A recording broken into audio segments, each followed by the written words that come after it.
કેમ છો મિત્રો? નમસ્કાર. હવે તમે મારી પાછળ બોર્ડ ઉપર જોઈ રહ્યા છો true volt bio energy limited કંપનીનો આઈપીઓ આવી રહ્યો છે. બરાબર છે.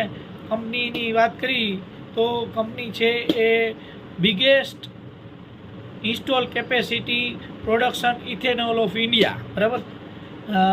ઇથેનોલમાં બહુ મોટું એમ કામકાજ છે. બરાબર છે. પ્રોડક્ટ બનાવે છે. કંપની 2021માં ઇન્કોર્પોરેટ થઈ હતી. બરાબર. કંપનીની આઈપીઓની વાત કરી તો કંપનીનો આઈપીઓ છે એ 25 તારીખે આવે છે, 29 તારીખે ક્લોઝ થઈ જશે, 30 તારીખે એલોયમેન્ટ અને 3 તારીખે લિસ્ટિંગ. કંપની 496 રૂપિયા લેખે કંપની 30 શેર આપે છે. બરાબર. કંપનીની ફેસ વેલ્યુ 10 ઉપર આપે છે. બેંગ્લોરમાં કર્ણાટકામાં એમની ઓફિસ બી આવેલી છે. બરાબર છે. કંપની છે એ ઇથેનોલની પ્રોડક્ટ ઉપર વધુ ધ્યાન દે છે.